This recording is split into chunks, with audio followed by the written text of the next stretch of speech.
Department of Education.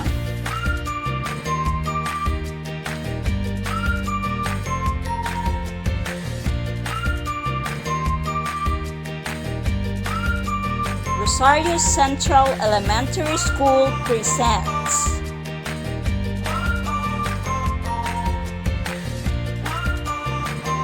the Kindergarten Virtual Moving Up Ceremony 2021 with the theme, Kalidad ng Edukasyon, lalong patatagin sa gitna ng pandemya. It isn't always easy for kindergarteners to do great work, especially nowadays that we are in this time of pandemic. But with the support, love, and help of their parents and loved ones, nothing is impossible. Today is a day of rejoicing, for it marks the first step that every child must undertake to open up to another important stage of their lives. It's an honor to be witnessing this special event, which is the high point of their academic year, because today we celebrate the accomplishments and achievements of our dear kindergarten learners. So our dear learners, take pride in how far you've come. Have faith in how far you can go. But don't forget to enjoy the journey. Friends, ladies and gentlemen, welcome to the Rosario Central Elementary School Kindergarten Virtual Moving Up Ceremony for the school year 2020 to 2021 with the theme, Kalidad ng Edukasyon, lalong patatagin sa gitna ng pandemya. Now, let us all rise as we pay tribute to our Philippine flag, to be followed by the singing of the division hymn on the record and a thanksgiving prayer to be led by Gaela Danin Castillo, a kindergarten completer.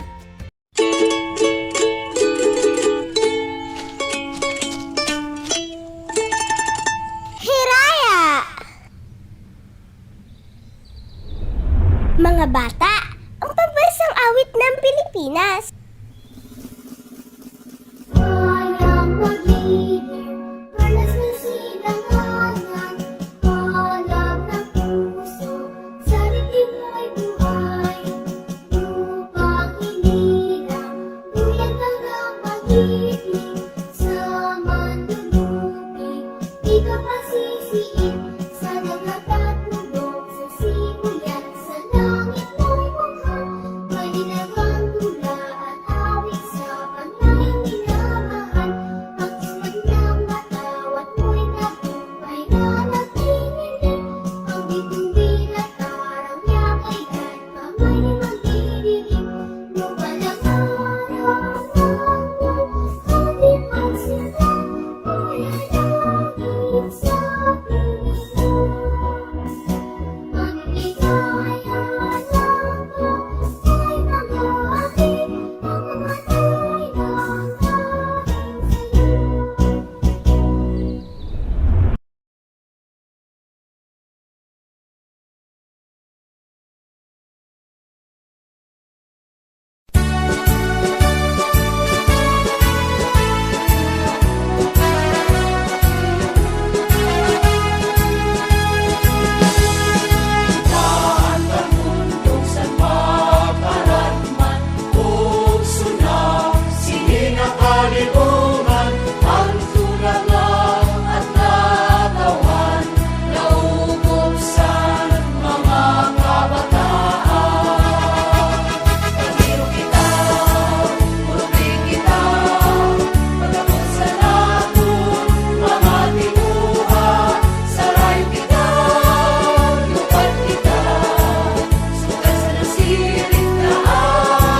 inyong banal na pangalan. Maraming salamat po sa araw na ito. Salamat sa aming kalakasan at ng katawan at sipan. Sa kabila ng pandemya, patuloy po ninyo kaming ingatan. Ganon din ang aming guro at pamilya. Amen. Sa ngalan ng Ama, ng Anak, ng Diyos, ng Espiritu Santo. Amen. Ladies and gentlemen, it is with great pride to introduce to you Kyrie Bob P. Aseldo, a kindergarten completer, for his welcome address. To our school principal, Mrs. Diana F. Corgulada. To our advisor, Teacher Debbie Meirinho. Our dear teachers, parents, classmates, and friends, good morning. Thank you for being with us. We all deserve to celebrate and be proud of ourselves. Yes, we know that things are different this year. But despite the pandemic, we made it. In behalf of kindergarten batch 2021, I welcome you all to our Moving Up program. At this point, let us hear Mrs. Rodora F. Castillo, Master Teacher 1 of Rosario Central Elementary School, to present the kindergarten completers for the school year 2020-2021. As the chairman of kindergarten, I have the honor to present to you 98 candidates for completion, composed of 43 males and 55 females of Rosario Central Elementary School, school year 2020-2021. They have satisfactorily completed all the requirements prescribed by the K-12 Basic Education Curriculum, kindergarten level of the Department of Education. The acceptance of kindergarten completers of school year 2020 to 2021 by Mrs. Diana F. Cagulada, Rosario Central Elementary School Principal. By virtue of the authority given to me by the Secretary of Education, Leonor Magtulis Briones, through the Regional Director, Maria Gima Lidisma, through the Schools Division Superintendent, Gorgonio Diaz Jr., through the District Supervisor, Eleanor Bido, I hereby certify the 98 kindergarten pupils to move to the next grade level who have satisfactorily completed the requirement for kindergarten school year 2020 to 2021. Thank you. For the confirmation of kindergarten completers, please welcome Dr. Gorgonio G. Diaz, Schools Division Superintendent. By the authority vested in me by the Secretary of the Department of Education, as the school's division superintendent and having been presented by the grade chairman and duly certified by the school principal that you have completed the basic requirements prescribed by the Department of Education under the Key to 12 Basic Education Curriculum, I now confirm you completers of the kindergarten program for school year 2020-2021. Congratulations. Presenting the kindergarten completers of Rosario Central Elementary School, school year 2020 to 2021. Mercy M. Turla, Class Advisor. Lance Reed D. Abata. Rayuban P. Alemes. Ninyo D. Balikod. Zaijan E. Dean. Janiel Kem C. Iskala. Michael B. Espela.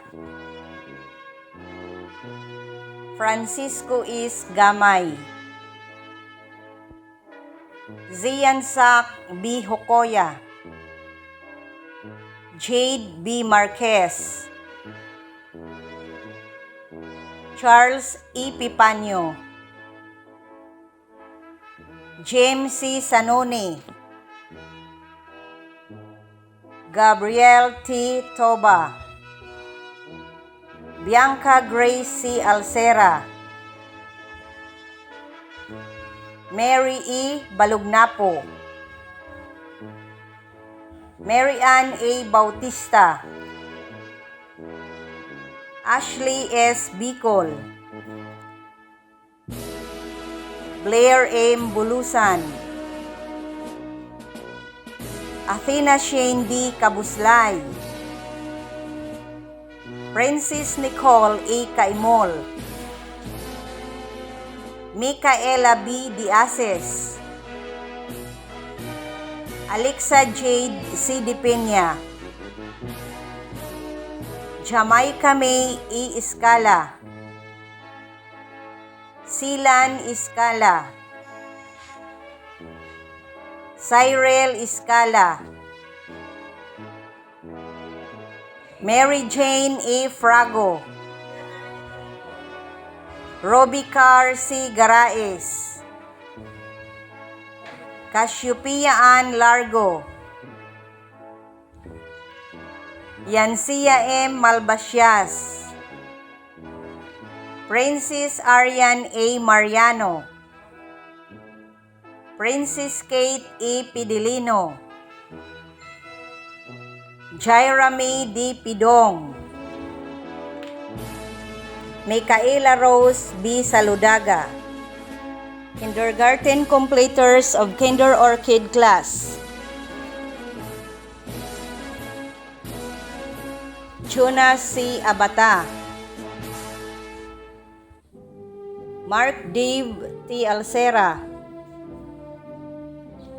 Aldren Colo. King Andre F. Del Mundo. Samuel D. Inahe. Rasheen E. Esteliero. G.R.A. Fraga. Louie Raymond R. Mahinay. Shelter O. Planos. Idmar V. Pora. Mark Idzel P. Sarino. Mark Ian S. Sinukdit. Nelson E. Teverio III. Angeline D. Alcera.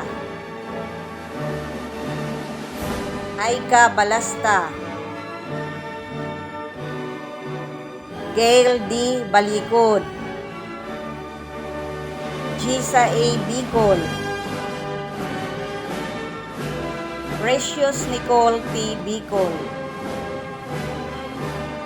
Kenchi B. Caimol, Kayla Eunice B. Calextro, Romelen T. Calextro, Luiselyn Dalakit, Reina Isabel P. Dominguno, Chanincy Esteliero, Kiera E. Fabra, Adeline Is Garcia, Samantha Riley O. Gofredo, Zaira P. B. Laguda, Zenia M. Largo, Rihanna C. Pistanyo, Dernice Villorenoldi F. Kiling, Avril E. Roma, Ashleia F. Bitonio, Rodora F. Castelio, Class Advisor. The kindergarten completers of kindergarten lilac class. Kairibab P. Asildo,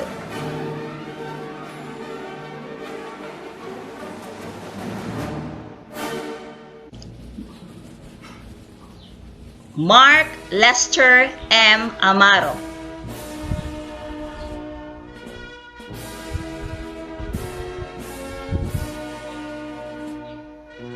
Axel U. Bandola,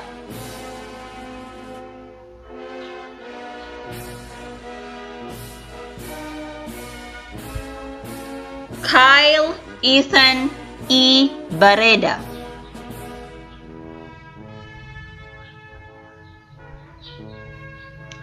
John Daniel A. Bicol,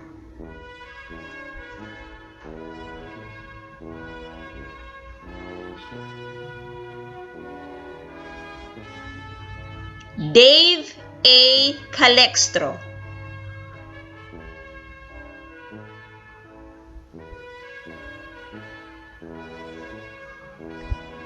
Dwight E. Canlas,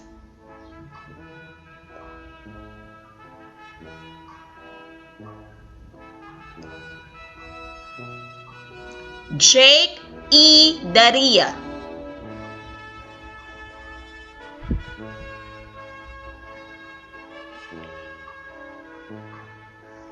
Christoph T. De los Reyes,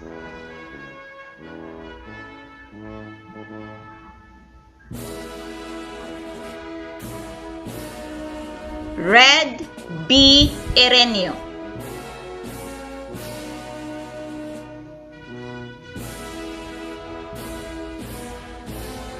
Seth Francis M. Lim,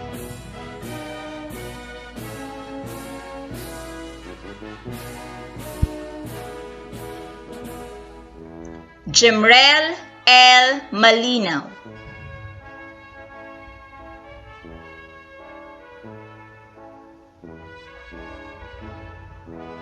Daimir D. Miranda,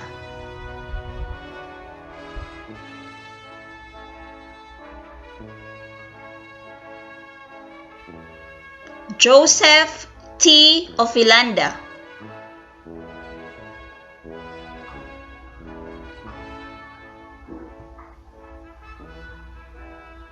Anthony Jacob D. Rodriguez,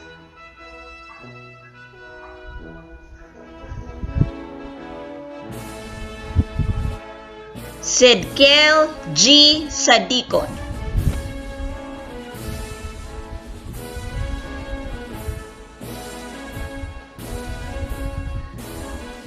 John Kenneth V. Tagayong,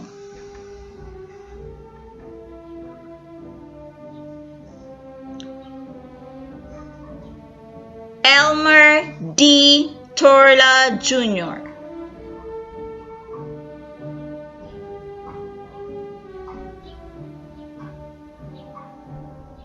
Zia Meyer Yael C. Apolonio,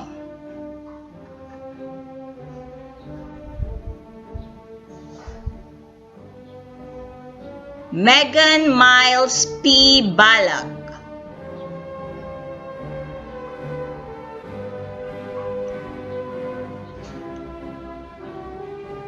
Jade E. Bido,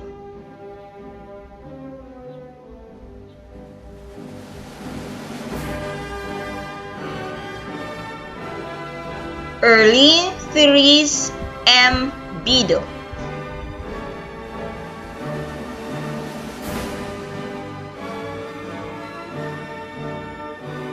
Gaela Deneen E. Castillo,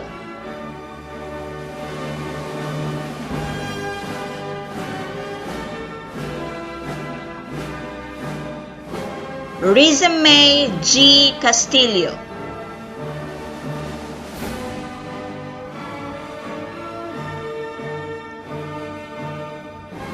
Alyssa Isabel Asuncion N. Del Mundo,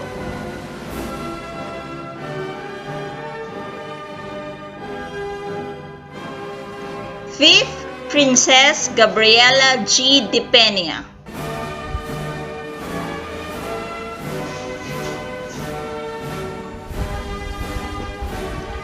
Andrea A. Dino,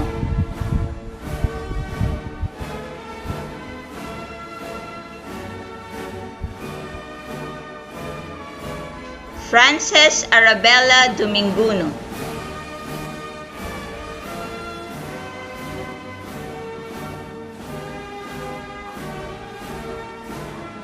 Angela P. Fraga,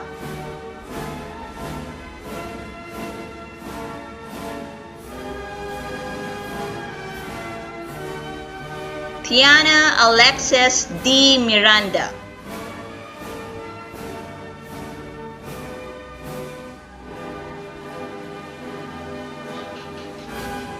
Juliana Marie C. Pilonia,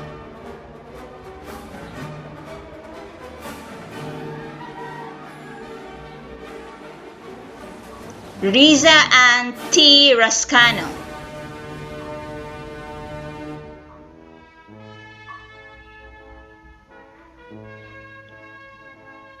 Riza May T. Rascano, Advisor, Mrs. Debbie May Alcera Ireneo. At this juncture, let us hear the congratulatory messages of our DepEd officials. Everyone who is attending virtually present at this time of our graduation ceremonies for our beloved and very precious graduates for the school year which ends at this time.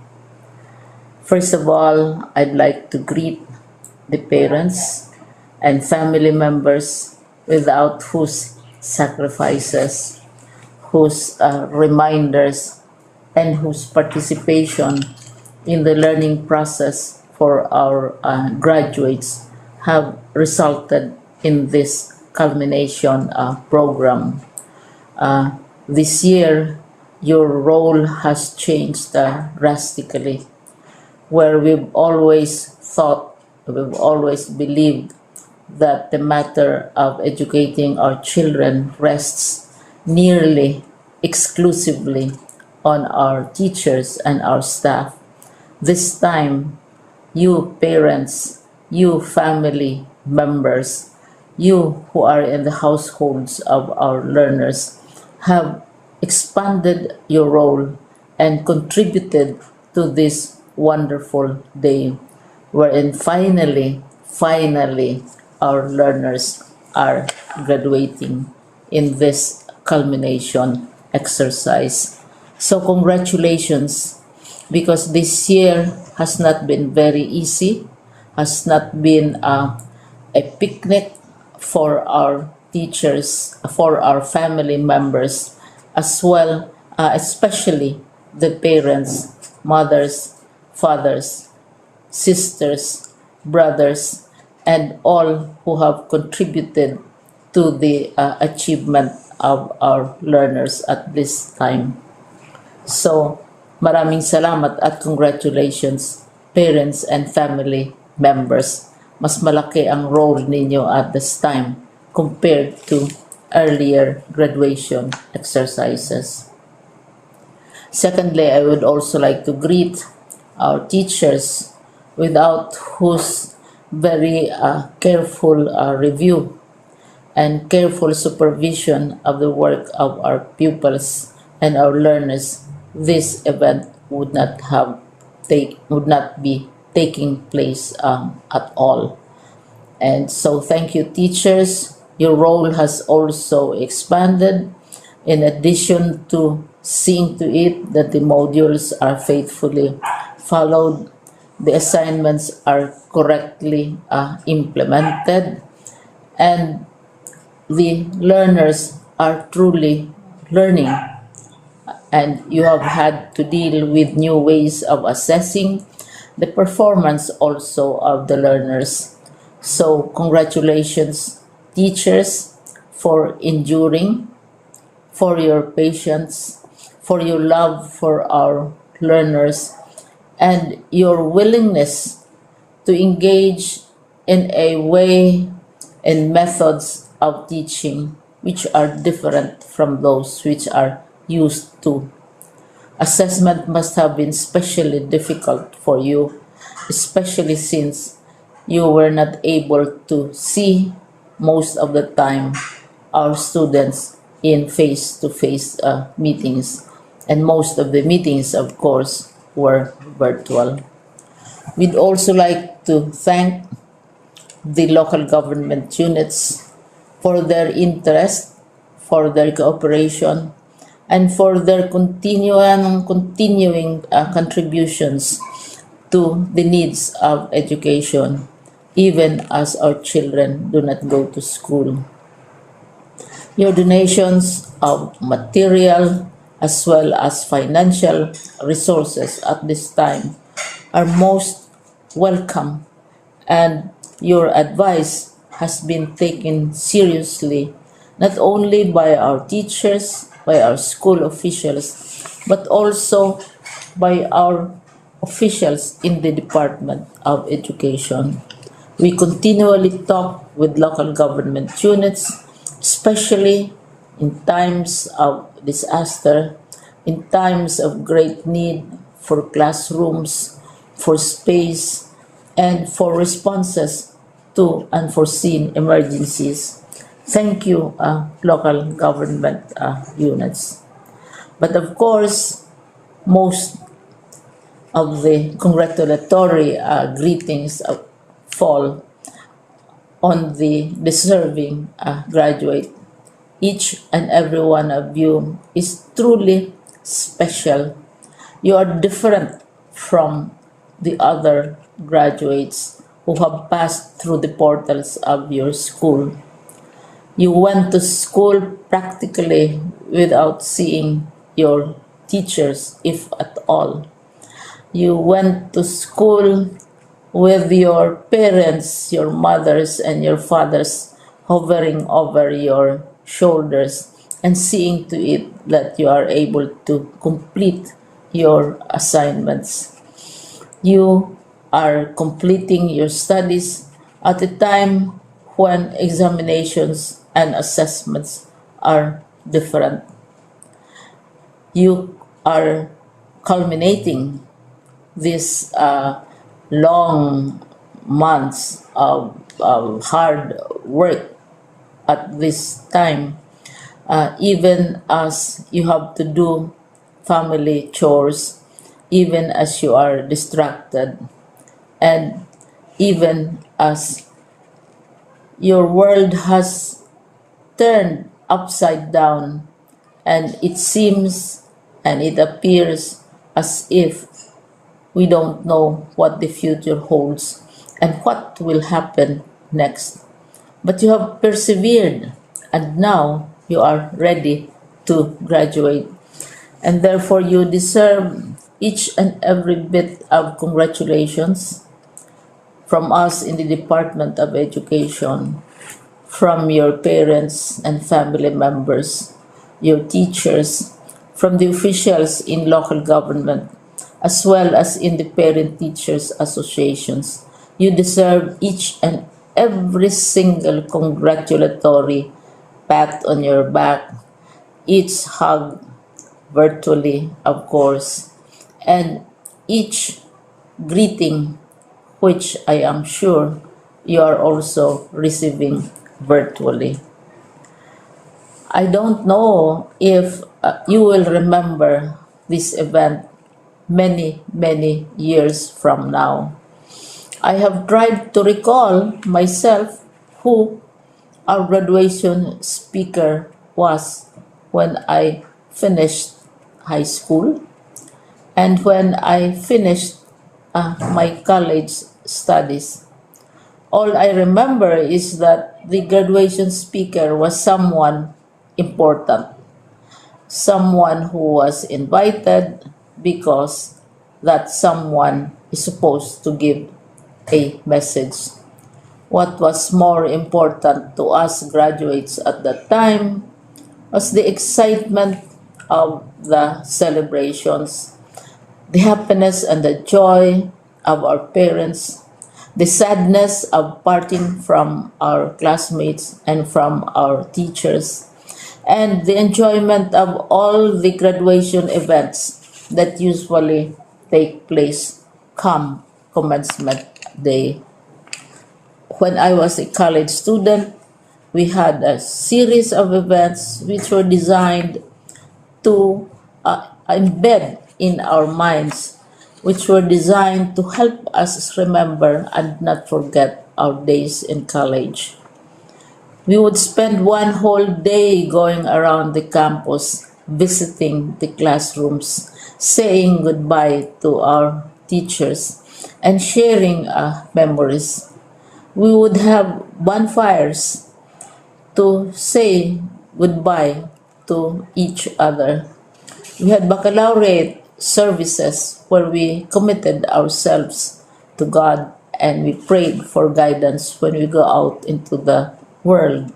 So many celebrations, and the speaker, of course, is the least important and easily forgotten component of the graduation exercise. Nonetheless, I will exert all efforts to share with you what I see are things or issues which a graduate should remember and recall. I have said that you are very special. You are very different. You are pioneering. There has been no other class like your class.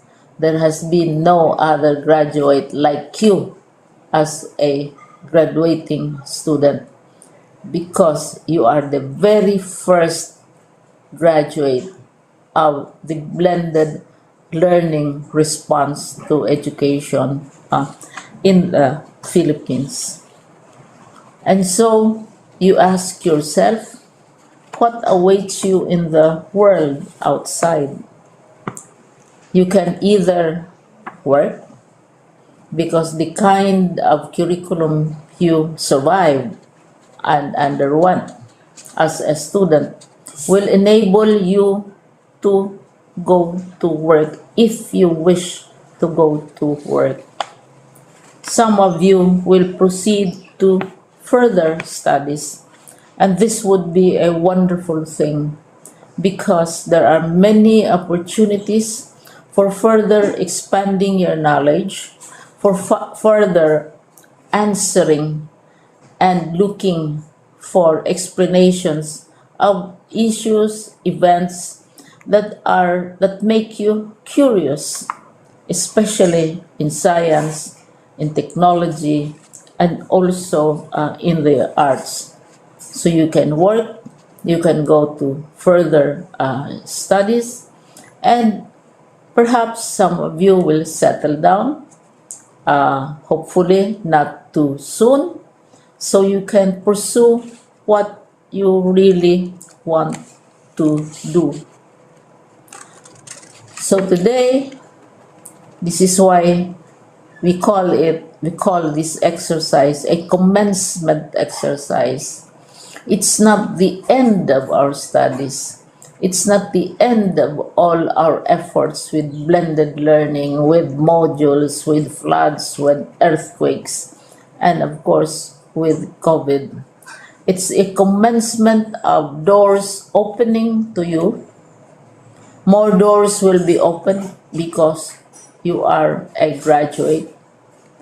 You can work, you can proceed for further studies, you can help your parents, and you can perhaps look for opportunities to do what you have always wanted to do, whether at work, whether at advanced studies, whether at learning more in science and technology, in mathematics, and in the arts. All of these opportunities are available to you. More doors are being opened. I hope you will select the door which arouses your curiosity, the door which will help you know more about this world, and the door which will allow you to contribute to the development of our country and contribute whatever we can to solve our problems and our challenges. Congratulations once more to each and every one of you. Congratulations to you, parents and family members. Congratulations to you, teachers. When I was chair of the board of Silliman University, each time we had graduation ceremonies, during the baccalaureate and during commencement itself, I would cry. I would cry because you are sending out into the world a new batch of graduates, and we want to be sure that what is awaiting them is appropriate. We want to be sure that they are ready for what awaits them when they select which door to open. And so, we tell you, go out to the world, do whatever you want to do. God be with you, and be assured that all of us love each and every one of you. Congratulations.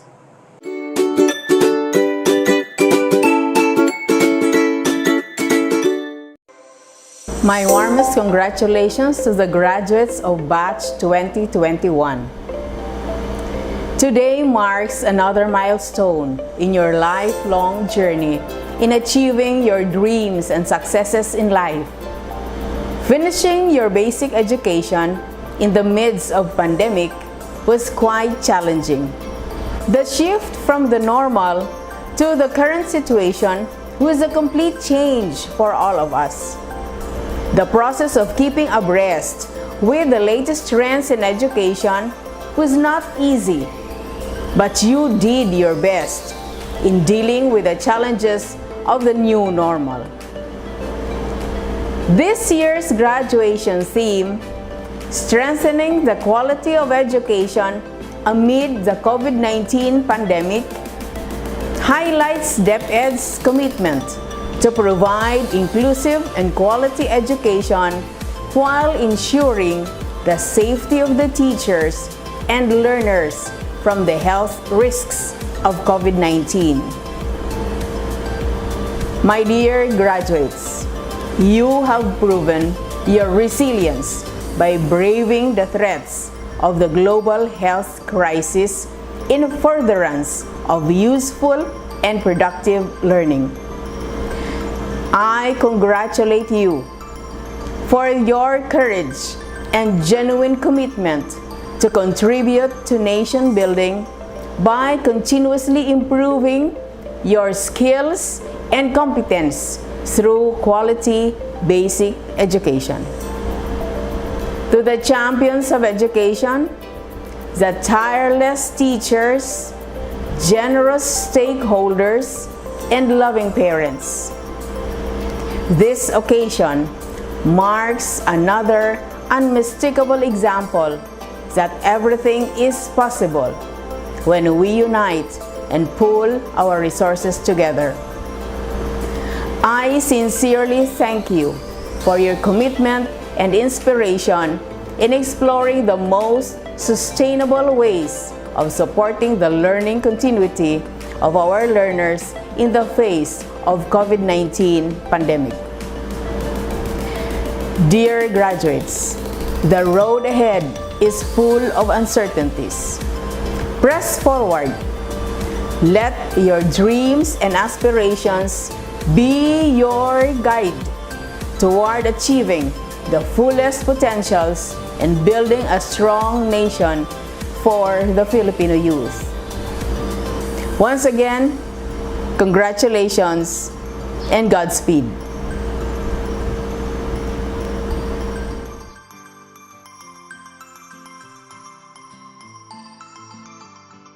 My warmest greetings and congratulations to the completers and graduates of Batch 2021.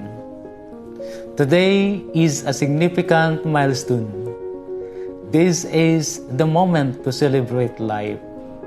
The graduation and moving up ceremonies are a testimony that tells the world how successful we respond the difficult situation, how we achieve our goals, and how we triumph over the challenges brought about by the COVID-19 pandemic.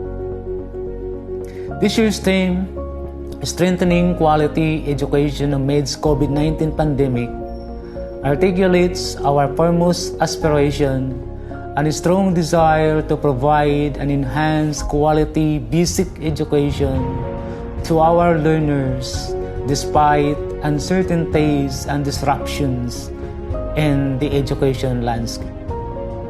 We remain cognizant that this health crisis changes the way we deliver the knowledge, skills, and desirable values and other competencies, particularly the most essential learning competencies. To the graduates and completers, my warmest congratulations. Today, you reached a significant milestone in your life successfully. But never settle and take your eyes off your goal. As you embark on the next journey, you will experience setbacks and hindrances that will dampen your unrelenting drive and resolute will to succeed. Embrace a world of great possibilities and the new normal. Go further and explore the uncharted course. Always remember to succeed in a tough, uncertain, and fast-changing world. You are willing to take a calculated risk, defy convention, and move forward toward your goal. To the parents, my warmest felicitation. I thank you for producing children who have acquired the essential learning experiences and for providing wonderful opportunities to develop their potential amidst pandemic. The unwavering support, altruistic guidance, and constant care that you have given inspired and motivated them to reach this milestone. Continue to nurture and guide them until they have reached their dreams. Instill to them once more the strong passion for learning and the infinite love of wisdom as they venture into the unexplored path of great possibilities. To the teachers, my heartfelt appreciation. You deserve profound gratitude for being intrepid and compassionate and the delivery of basic education opportunities to our students in this difficult time. Your guidance, motivation, and inspiration transform them to be ready, prepared, and confident in facing the challenges in life. To all of you who have been part of the journey and instrumental in the great success of our completers and graduates, congratulations. Again, congratulations and mabuhay.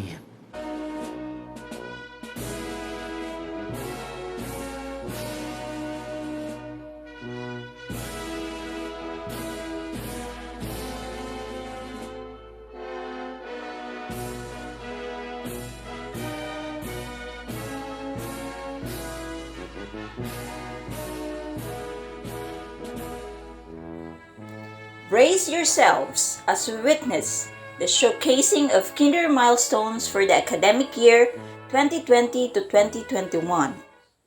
1, 2, 3, 4. Two little words, two little words, two little words, not goodbye. It's the end of the year, graduation is here. Our two little words to our teachers, moms, dads, grandparents, and all. Thank you, thank you, thank you, everyone. Thank you for all you've done.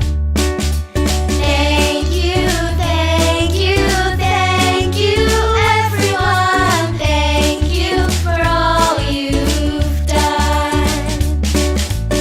You taught us to read and write. You taught us to learn. You told us it'd be alright and how to take our turn. Thank you, thank you, thank you, everyone. Thank you for all you've done. Thank you, thank you, thank you, everyone. Thank you for all you've done. You helped us to tie our shoes, learn shapes and colors too. There's so many things you do, we just wanna say thank you, thank you, thank you, everyone. Thank you for all you've done. Thank you, thank you, thank you, everyone. Thank you for all you've done.